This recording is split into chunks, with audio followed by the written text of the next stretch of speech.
Welcome to Ozone Academy online classes. इस lecture में हम फिजिक्स के एनसीईआरटी जो बुक्स हैं उसके चैप्टर्स के अंदर जो कीवर्ड्स हैं, कंसेप्ट्स हैं, उसको डिस्कस करेंगे, एग्जाम्पल सॉल्व करेंगे और एक्सरसाइज भी सॉल्व करेंगे। एक बार जब कंसेप्ट समझ जाओगे तो फिर चैप्टर भी समझ में आएगा, रीड करोगे तो मजा भी आएगा। अगर आप इस चैनल पे नए हो तो प्लीज चैनल को सब्सक्राइब कर लो, बेल आइकन को प्रेस कर दो, अपने दोस्तों के साथ शेयर भी कर लो। अगर आपको इस वीडियो लेक्चर से फिजिक्स समझ में आ रही है या फिर कोई सजेशन देना चाहते हो तो कमेंट में। आज हम क्लास 9th का फिजिक्स स्टार्ट करने जा रहे हैं। फिजिक्स को स्टार्ट करने से पहले फिजिक्स की कुछ बेसिक बातें हम अभी डिस्कस करेंगे कि फिजिक्स में स्टार्ट कैसे करते हैं, क्योंकि फिजिक्स में बहुत सारे वर्ड्स जो हैं पूरे चैप्टर में परेशान बहुत करते हैं। तो वो सारे वर्ड्स डिस्कस करेंगे, कीवर्ड्स जो होते हैं जो बहुत ही टफ लगते हैं, कभी कभी उसको समझते हैं। मैं यहाँ पे कोई डेफिनेशन वगैरह नहीं लिखाऊंगा, मैं बस वर्ड्स को जो है एक्सप्लेन करूँगा, उसको समझाने की कोशिश करूँगा कि उसकी अंडरस्टैंडिंग बहुत अच्छे तरीके से हो। ये बहुत ज़रूरी है फिजिक्स के लिए, ठीक है। तो मोशन की बात अभी बात नहीं करते हैं, मोशन चैप्टर का नाम है, इसकी बात अभी नहीं करते हैं। मोशन से पहले हम बात करते हैं फिजिक्स की, कि फिजिक्स में हम करते क्या हैं। फिजिक्स ये बहुत ही इंपॉर्टेंट ये लेक्चर होने वाला है, क्योंकि यहाँ से हमें आइडिया लगेगा कि फिजिक्स में पढ़ना क्या होता है। तो फिजिक्स में जो है नेचर के बारे में बात करते हैं, नेचुरल फेनोमेना के बारे में बात करते हैं, मेजरमेंट की बात करते हैं। किसकी बात करते हैं? मेजरमेंट की बात करते हैं। फिजिक्स में हम बात करते हैं मेजरमेंट की, और जिस भी चीज़ का मेजरमेंट करते हैं, जो भी मेजरेबल क्वांटिटी है, quantity which are measurable is called, physics में उसको बोलते हैं फिजिकल क्वांटिटी, ठीक है। फिजिक्स में इसको बोलते हैं फिजिकल क्वांटिटी। तो all measurable quantities which are measured in physics are called physical quantities. तो इसी फिजिकल क्वांटिटीज के बारे में हमें फिजिक्स में पढ़ना होता है। तो हम क्या मेजर कर सकते हैं? क्या हम टाइम मेजर कर सकते हैं? ऑफ कोर्स कर सकते हैं। तो टाइम हमारा फिजिकल क्वांटिटी होगा। क्या हम डिस्टेंस कर सकते हैं? मेजर कर सकते हैं। तो डिस्टेंस क्या होगा? हमारा फिजिकल क्वांटिटी होगा। हम फोर्स का मेजरमेंट कर सकते हैं? कर सकते हैं। ये भी क्या होगा? हमारा फिजिकल क्वांटिटी होगा। मास फाइंड कर सकते हैं, मास, अपना मास पता होता है, 40 kg, 10 kg, 60 kg जो भी है, उसको भी कर सकते हैं। तो ये सब जो है हमारे और भी हैं, जैसे जैसे चैप्टर आगे जाएगा वैसे बात करेंगे, अभी बस इतना ही बात करें। तो इन सबको हम बोलते हैं फिजिकल क्वांटिटी। अब इस फिजिकल क्वांटिटी को जो है हमने 2 पार्ट्स में डिवाइड किया हुआ है। फिजिकल क्वांटिटी को हमने 2 पार्ट में डिवाइड किया हुआ है। अच्छे से समझना इसको, क्योंकि ये सारे वर्ड्स पूरे चैप्टर में यूज होंगे, रिपीट होंगे। तो यहाँ पे समझ में आ जाएगा, तो फिर दोबारा ये वर्ड्स आएंगे, परेशानी होगी। तो फिजिकल क्वांटिटी को 2 पार्ट में डिवाइड किया गया है। कौन कौन सा? वेक्टर क्वांटिटी और स्केलर क्वांटिटी। वेक्टर और स्केलर में डिवाइड किया गया है। फिजिकल क्वांटिटी को 2 पार्ट में डिवाइड किया है, वेक्टर में और स्केलर में। अच्छा, फिजिकल क्वांटिटी को लिखते कैसे हैं इसकी बात करते हैं पहले। लिखने का तरीका क्या है? तो किसी भी फिजिकल क्वांटिटी को लिखने का जो तरीका है उसको ये है एन और यू, ये तरीका है लिखने का। एन और यू, एन का मतलब होता है नंबर, एन हमारा क्या है यहाँ पे नंबर्स है, और यू हमारा है यूनिट। जैसे मैं तुमसे पूछता हूँ कि कितना टाइम लगता है तुम्हें घर से स्कूल जाने में, तो सपोज करो तुमने बोला 1 आवर, 1 आवर। डिस्टेंस पूछ लिया कि तुम्हारे घर से स्कूल का डिस्टेंस कितना है, तो तुमने बोल दिया कि 10 किलोमीटर। फोर्स पूछा मैंने कि कितना न्यूटन का फोर्स तुम लगा सकते हो इस वॉल पे, तुमने बोल दिया 50 न्यूटन।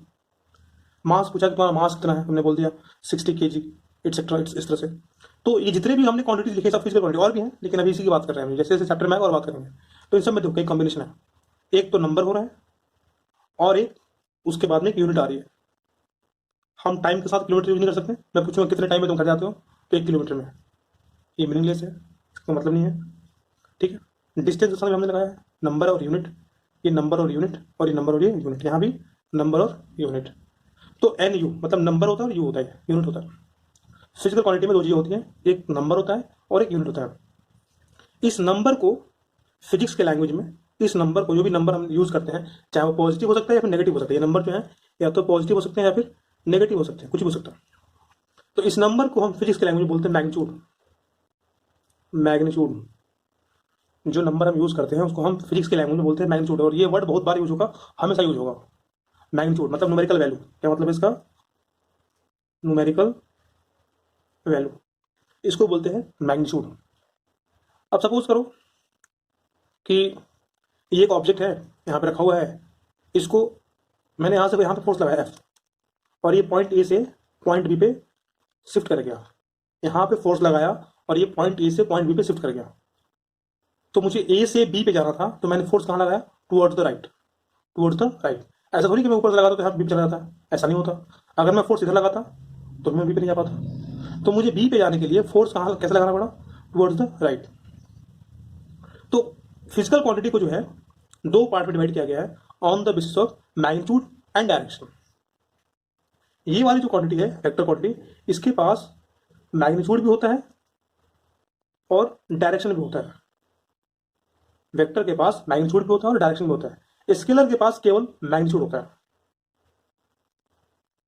ठीक है, इसके पास केवल मैग्नीट्यूड होता है, न्यूमेरिकल वैल्यू होती है, इसके पास डायरेक्शन नहीं होता। इसको डायरेक्शन का मतलब नहीं है स्केलर। जैसे इसमें से हम छाटते हैं कि कौन सा स्केलर होगा, कौन सा वेक्टर होगा। टाइम 2 घंटा 4 घंटा ऐसा तो नहीं बोलते, 2 घंटा नॉर्थ में 4 घंटा साउथ में, ऐसा तो नहीं बोलते। तो ये हमारा क्या होगा? टाइम स्केलर क्वांटिटी हो जाएगा। डिस्टेंस, डिस्टेंस सपोज करो कि हम अपने घर के पास हैं और यहाँ हमें स्कूल जाना है, तो अपने घर से स्कूल जाने के तो डिफरेंट रास्ते हो सकते हैं ना ऐसे। तो इसका कभी ऐसे जा रहे हैं, कभी ऐसे जा रहे हैं, कभी ऐसे जा रहे हैं, एक डायरेक्शन नहीं है। डायरेक्शन जो है हमेशा चेंज हो रहा है। तो अगर डायरेक्शन फिक्स भी ना हो, चेंज होता रहे, तो भी वो वेक्टर नहीं होगा, स्केलर होगा। तो उसके डायरेक्शन नहीं माना जाएगा फिजिक्स में।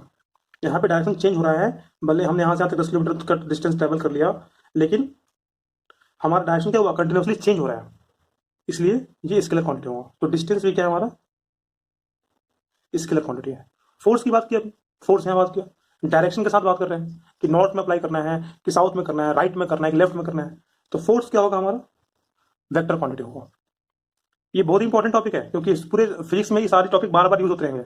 नेक्स्ट में बस हम डिफाइन कर देंगे कि ये वेक्टर क्वांटिटी और ये स्केलर क्वांटिटी है, ठीक। मास 10 kg 50 kg, कोई डायरेक्शन नहीं होता इसका, मास। और भी है, चैप्टर्स में जैसे जैसे आगे जाएंगे हम करेंगे। तो अभी हमने बात किया वेक्टर के बारे में, स्केलर के बारे में। तो सबसे पहले मैंने बताया कि फिजिक्स में जो है मेजरमेंट की बात करते हैं। मेजरमेंट किसका करते हैं? फिजिक्स में जो है मेजरमेंट की बात करते हैं। मेजरमेंट किसका करते हैं? जिसका भी करते हैं उसको बोलते हैं फिजिकल क्वांटिटी बोलते हैं। फिजिकल क्वांटिटी कौन कौन से हैं? टाइम का मेजरमेंट करते हैं, डिस्टेंस का करते हैं, फोर्स का करते हैं, मास का करते हैं, और भी सारी चीजें करते हैं। फिजिकल क्वांटिटी को लिखने के दो जो है कॉम्बिनेशन हुई है एनयू, नंबर और यूनिट। न्यूमेरिकल वैल्यू और यूनिट होते हैं। जैसे यहाँ लिखा मैंने 1 आवर, ये 1 आवर नंबर हो गया, एच हमारा क्या हो गया? यूनिट हो गया। 10 किलोमीटर, 10 क्या हो गया हमारा? नंबर। किलोमीटर क्या हो गया? यूनिट हो गया। 50 न्यूटन, ये नंबर और यूनिट। तो ये पैटर्न है लिखने का, किसी भी फिजिकल क्वांटिटी के लिखने का ये पैटर्न है। ओके, अब हमने क्या किया? फिजिकल क्वांटिटी को डिवाइड किया वेक्टर में और स्केलर में। तो वेक्टर किसको बोलेंगे? जिसके पास क्या होगा? मैग्नीट्यूड एंड डायरेक्शन होगा, उसको बोलेंगे वेक्टर। जिसके पास केवल मैग्नीट्यूड होगा, डायरेक्शन एक साथ होना चाहिए, एक ही पॉइंट से दूसरे पॉइंट होना चाहिए, फिक्स होना चाहिए, चेंज नहीं होना चाहिए। जैसे कि हमने यहाँ देखा ना डिस्टेंस का, हर पॉइंट पे जो है डायरेक्शन चेंज हो रहा है, तो ये हमारा वेक्टर नहीं होगा, ये स्केलर होगा। ये हमने डिवाइड कर दिया। और मेजरमेंट में जो है यहाँ पे जो हमने बात किया मेजरमेंट का, जो फिजिक्स में जो हम करते हैं,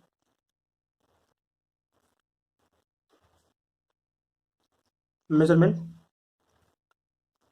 इसकी जो बात करी है, इसको करने के जो है अलग अलग तरीके हैं, लेकिन हम जो यूज करेंगे मेजरमेंट का मेथड वो होगा हमारा एसआई यूनिट। एसआई यूनिट जो है, हमने एक यूनिट डिसाइड किया हुआ है कि हम उसी यूनिट में जो है मेजरमेंट करेंगे। अगर डिफरेंट आदमी सभी लोग अपना अपना यूनिट बना लें मेजरमेंट करने की, तो कन्फ्यूजन होगा। जैसे कि हमने लेंथ को मेजर करना है, लेंथ को मेजर करने के लिए हमारे पास क्या मीटर है, सेंटीमीटर भी होता है, किलोमीटर भी होता है, मिलीमीटर भी होता है, बहुत सारे होते हैं।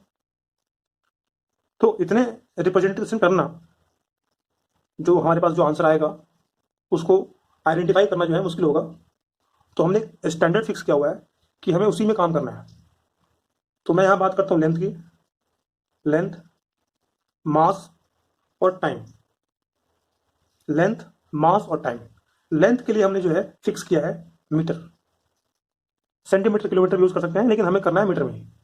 मास के लिए हमने जो किया है वो है केजी, केजी, ग्राम भी होते हैं, पॉइंट्स भी होते हैं और भी होते हैं, लेकिन हमें मेजरमेंट करना है केजी में। और टाइम के लिए हमने किया हुआ है सेकंड। आवर्स भी होता है, मिनट भी होता है, डेज भी होते हैं, लेकिन हमें करना है सेकंड में।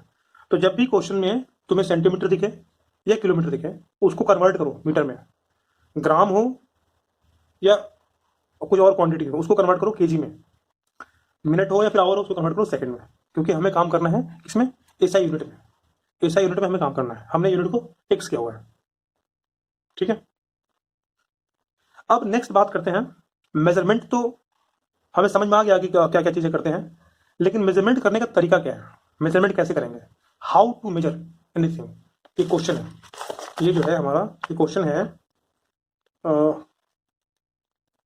हाउ टू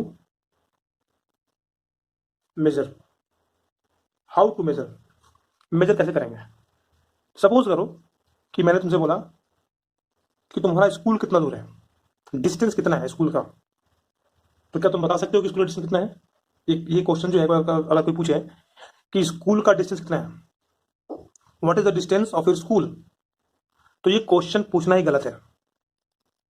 ठीक है, स्कूल मेरा यहाँ पे है और कोई पूछ रहा है कि स्कूल का डिस्टेंस कितना है, तो उसको तो ये बताना पड़ेगा ना कि कहाँ से, किस जगह से, मेरे घर से, ए से, कि बी के घर से, कि सी के घर से, किसके घर से, क्योंकि हर जगह से जो है स्कूल का डिस्टेंस चेंज हो जाएगा ना, सेम तो रहेगा नहीं। तो जो भी पॉइंट हमने फिक्स किया है ए या बी या फिर सी, डिस्टेंस को मेजर करने के लिए उस फिक्स पॉइंट को बोलते हैं रेफरेंस पॉइंट। क्या बोलते हैं, रेफरेंस पॉइंट। ये बहुत इंपॉर्टेंट है। Reference point means we have to measure anything, first of all we have to set up a reference point. कुछ भी मेजरमेंट करने से पहले हमें क्या करना होगा, रेफरेंस पॉइंट सेट करना होगा। Without setting a reference point we are not able to measure any distance. हम कोई भी डिस्टेंस मेजर नहीं कर सकते, रेफरेंस पॉइंट सेट करना ही होगा। अगर मैं ए नहीं बताता तो तुम बता नहीं पाते कि डिस्टेंस कितना है। 5 किलोमीटर हो सकता है यहाँ से, ये सपोज करो 7 किलोमीटर हो सकता है यहाँ से, ये 15 किलोमीटर हो सकता है यहाँ से, ऐसा कुछ है। तो जैसे जैसे मैं रेफरेंस पॉइंट चेंज कर रहा हूँ, ए बी सी कर रहा हूँ, वैसे वैसे डिस्टेंस भी क्या हुआ, चेंज हो गया। और उसी रेफरेंस पॉइंट को एक और नाम हम देते हैं फिजिक्स में, जिसको बोलते हैं ओरिजिन। ओरिजिन, ये तो समझ में आ गया। मेजरमेंट करने के लिए हमें सबसे पहले जरूरी क्या है, रेफरेंस पॉइंट सेट करना है या फिर ओरिजिन सेट करना है। उसको सेट करने के बाद ही हम जो है बता पाएंगे कि मेजरमेंट क्या है। ठीक, तो रेफरेंस पॉइंट हमने सेट कर लिया। तक हम बात कर रहे थे किसकी, रेफरेंस पॉइंट की बात कर रहे थे, और इसी को हम बोलते हैं ओरिजिन भी बोलते हैं। रेफरेंस पॉइंट सेट कर लिया, ओरिजिन सेट कर लिया, उसके बाद हम मेजरमेंट करते हैं। इस चैप्टर में जो है, चैप्टर का नाम मोशन है, तो इस पहले इंट्रोडक्शन में जो है मोशन और रेस्ट के बारे में एग्जांपल्स के थ्रू बताया गया है कि दोनों में क्या रिलेशन है, मोशन, रेस्ट एंड मोशन। तो रेस्ट एंड मोशन जो है टर्म, ये बहुत ही कंफ्यूजिंग वर्ड है। अगर इसको अच्छे से नहीं समझोगे तो ये इससे बहुत कंफ्यूजन हो सकता है। फिजिक्स के लैंग्वेज में, फिजिक्स के डेफिनेशन से, जो डेफिनेशन है फिजिक्स का, उसके अकॉर्डिंग हमारे घर में जो वॉल है वो भी मोशन में है, वो मूव कर रहे हैं। ये फिजिक्स का डेफिनेशन है। तो वो तुम्हें तब समझ में आएगा कि वॉल मोशन में है कि नहीं है, जब तुम्हें इसके डेफिनेशन समझ में आएंगे कि रेस्ट का डेफिनेशन क्या है और मोशन का क्या है। तो सबसे पहले बात करते हैं मोशन की, कि एक्चुअल डेफिनेशन है क्या, कैसे डिफाइन करेंगे कि कोई ऑब्जेक्ट मोशन में है या रेस्ट में है। तो अगर हम किसी ऑब्जेक्ट की बात करें, सपोज करो कोई पूछ रहा है हमसे कि एक कार है, ठीक, ये रेस्ट में है मोशन में, ये बताओ इसके बारे में। इस कार के बारे में हमें बताना है कि रेस्ट में है या मोशन में है। तो जैसे ही पूछा, क्वेश्चन था tell me about the car, is it in rest और इन मोशन, तो ये क्वेश्चन रॉन्ग है, क्योंकि रेस्ट और मोशन किसी ना किसी के रिस्पेक्ट में होगा। थोड़ा मुश्किल हो सकता है ये वर्ड, लेकिन मैं कोशिश कर रहा हूँ उसको एक्सप्लेन करने की। रेस्ट एंड मोशन जो है किसी के रिस्पेक्ट में होगा। रिस्पेक्ट का मतलब क्या है, अभी हम बात कर रहे हैं। मोशन को पहले डिफाइन करते हैं। तो मोशन को डिफाइन किया गया है, सपोज करो कि एक ऑब्जेक्ट ये है और एक ऑब्जेक्ट ये है, या फिर मेरे पास जो है एक पेन है, ये एक पेन है, ये मैंने यहाँ पे रखा, इसको ये दिख रहा है, और ये एक पेन है, ये रखा, क्लियर। अब इन दोनों के बीच के पोजीशन चेंज नहीं हो रहे हैं, इस दोनों के बीच का पोजीशन फिक्स है। तो ये दोनों रेस्ट में एक दूसरे के, ये दोनों क्या है, रेस्ट में। समझो पहले, डेफिनेशन लर्न करना या फिर कुछ भी करो वो बात की बात है, वो इजीली लर्न हो जाएगा, लेकिन अंडरस्टैंडिंग बहुत जरूरी है।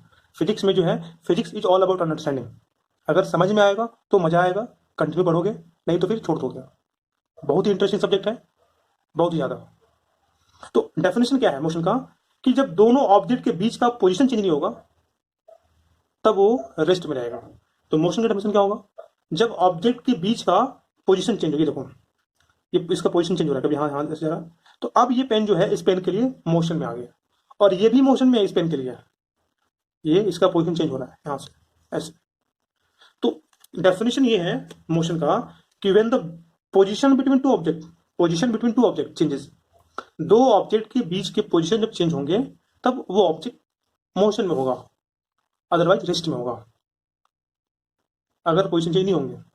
अब मैं एग्जांपल एक और लेता हूँ, बहुत अच्छा एग्जांपल है क्लासरूम का। ये हमारा क्लासरूम है, ये वॉल है, ये भी वॉल है, ये भी वॉल है, ये भी वॉल है। हम सब यहाँ बैठे हुए हैं क्लास में, यहाँ पे हम सब क्लास के अंदर हैं, यहाँ पे ऐसे, और ये वॉल है। अब मैं ये कह रहा हूँ कि वॉल जो है मोशन में है। मोशन में कैसे है, अब सपोज करो कि तुम यहाँ बैठे हो क्लास में, ये तुम्हारे और वॉल के बीच में जो है पोजीशन चेंज हो रहा है क्या, नहीं हो रहा ना। हमारे और वॉल के बीच में पोजीशन चेंज नहीं हो रहा, तो हम दोनों रेस्ट में है, हम दोनों क्या है, रेस्ट में है। लेकिन सपोज करो यहाँ से जैसे ही टीचर की एंट्री होती है या फिर किसी स्टूडेंट की एंट्री होती है, तो उसका जो है पोजीशन चेंज हो रहा है इस वॉल के रिस्पेक्ट में, या फिर यहाँ से कोई बाहर जा रहा है तो उसका पोजीशन क्या हुआ, चेंज हुआ। तो वॉल के रिस्पेक्ट में वो आदमी मोशन में आ गया, और वॉल भी उस आदमी के लिए मोशन में आ गया। ये डेफिनेशन है। Position between two object changes means both are in motion with respect to each other. और समझते हैं इसको एग्जांपल्स के थ्रू, जितना हम डिस्कशन करेंगे इसके बारे में उतना क्लियर होगा। अब क्वेश्चन ये है कि क्या सेम ऑब्जेक्ट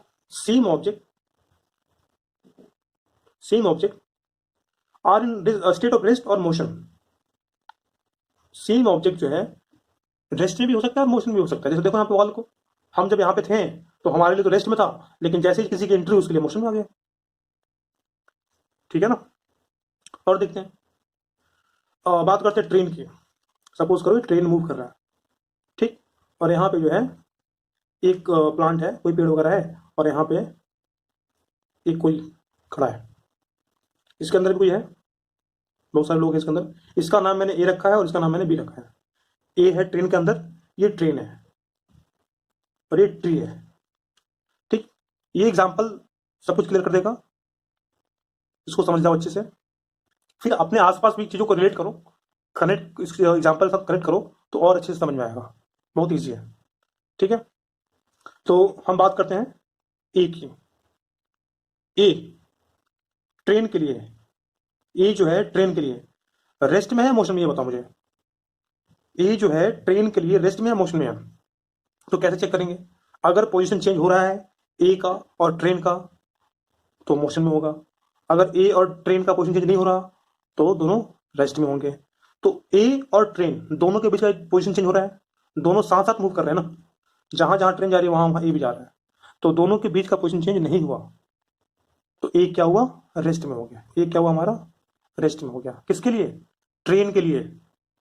ट्रेन के लिए with respect to train, A in rest. Clear है? With respect to train, A in rest. Train के लिए ए रेस्ट में है क्योंकि उसका पोजीशन चेंज नहीं हो रहा। लेकिन अगर ए की बात करते हैं फिर से इस ट्री के लिए, तो ट्री यहां पे है और ए यहां पे है, तो क्या दोनों के बीच का पोजीशन चेंज हो रहा है? ये मूव कर रहा है, आगे जा रहा है, तो यस हो रहा है। कभी यहां थे, कभी और आगे आ चले हैं, तो दोनों के बीच का पोजीशन चेंज हो रहा है। ट्री तो यहीं पे है, ट्रेन आगे जा रही है, ट्रेन मूव कर रहा है, तो दोनों के बीच का पोजीशन क्या हुआ, चेंज हुआ, तो ए क्या हुआ, मोशन में आ गया। क्लियर है? ठीक है ना, समझ में आ रहा है चैप्टर? अंडरस्टैंडिंग बहुत जरूरी है फिजिक्स में। तो देखो यहाँ पे ए एक बार रेस्ट में हो गया और एक बार मोशन में हो गया। रेस्ट में किसके लिए? ट्रेन के लिए। क्यों? क्योंकि दोनों के बीच का पोजीशन चेंज नहीं हो रहा था। और ए ट्री के लिए मोशन में हो गया। क्यों? क्योंकि दोनों के बीच का पोजीशन चेंज हो रहा है। अब तुम मुझे बताओगे, अब मैं एग्जांपल को शिफ्ट करता हूं इसी में, और बताओ कि कौन रेस्ट में और कौन मोशन में। अब हम बात करते हैं बी की। बी की बात करते हैं ट्रेन के लिए। बी ट्रेन के लिए रेस्ट में है, मोशन में है? तो चेक करो दोनों के बीच का पोजीशन चेंज हो रहा है, यस हो रहा है, ट्रेन आगे मूव कर रही है। तो बी और ट्रेन के बीच का पोजीशन चेंज हो रहा है, तो बी क्या हो गया हमारा, मोशन में हो गया। ठीक है, अब हम बी की बात करते हैं फिर से, किसके लिए, ट्री के लिए। तो क्या ट्री और बी के बीच का पोजीशन चेंज हो रहा है, नहीं, यहाँ पे खड़ा है ये, दोनों के बीच का पोजीशन चेंज नहीं हो रहा, ये क्या हो जाएगा, रेस्ट में हो जाएगा। क्लियर है, तो ये डेफिनेशन है। तो एक बहुत ही इंपॉर्टेंट क्वेश्चन है, ये हमेशा एग्जाम में आता है, 9th क्लास एग्जाम में, और इसको समझ भी लिख सकते हो उसको समझ के कि क्वेश्चन क्या है, मैं बोल दे रहा हूँ। क्वेश्चन ये है कि एक एग्जाम्पल देना है, एग्जाम्पल बताना है, या फिर एक एग्जाम्पल से एक्सप्लेन करना है कि same object either are in the rest और in motion. Same object rest में भी है और मोशन में भी है, इसका एग्जाम्पल देकर बताओ। तो हमने देखते यहाँ पे ये सेम ऑब्जेक्ट ए रेस्ट में भी है, मोशन में भी है, सेम ऑब्जेक्ट बी रेस्ट में भी है, मोशन में भी है। और भी यहाँ पे एग्जाम्पल्स हैं बहुत सारे। कार के एग्जाम्पल ले सकते हैं, कार के अंदर जो बैठे हैं वो रेस्ट में है कार के लिए, क्योंकि दोनों साथ साथ मूव कर रहे हैं। ठीक है ना, सपोज कोई कार है और मैं इसके अंदर बैठा हूँ, और मेरे पास एक और पेन है, ये सपोज करो कि कार है, इसके अंदर ये बैठे हुए हैं, ये इसके पैसेंजर है। अब दोनों साथ साथ मूव कर रहे हैं, दोनों साथ साथ मूव कर रहे हैं, तो दोनों के बीच का पोजीशन चेंज नहीं हुआ, तो ये दोनों क्या हो गए, रेस्ट में हो गए। लेकिन अगर सपोज करो कि यहाँ पे बाहर कोई है यहाँ पे और इसके लिए मूव कर रहा है, तो इसके लिए मोशन में आ गया। क्लियर है, तो हमने बहुत ही डिटेल डिस्कशन किया मोशन के बारे में। मेजरमेंट के बारे में बात करी कि मेजरमेंट क्या है। मेजरमेंट करने के लिए हमें क्या करना होगा, सबसे पहले रेफरेंस पॉइंट सेट करना होगा। इसको अच्छे से समझने के लिए एक बार एनसीईआरटी की जो बुक है उसको रीड करो। अब तुम जब रीड करोगे चैप्टर तो बहुत अच्छे से समझ में आएगा, मतलब इंटरेस्ट आएगा चैप्टर को पढ़ने में। बहुत ही इंटरेस्टिंग चैप्टर है, बहुत ही अच्छा चैप्टर है। एक बार पहले इसको रीड करो, उसके बाद नेक्स्ट वीडियो में इसका जो फर्स्ट टॉपिक जो है डिस्क्राइबिंग मोशन, उसमें मैंने रेफरेंस पॉइंट और ओरिजिन के बारे में तो बता ही दिया है। आगे motion along the straight line की बात करेंगे और डिस्कशन करेंगे। तो इसको यहीं पे खत्म करते हैं। ठीक है, थैंक यू।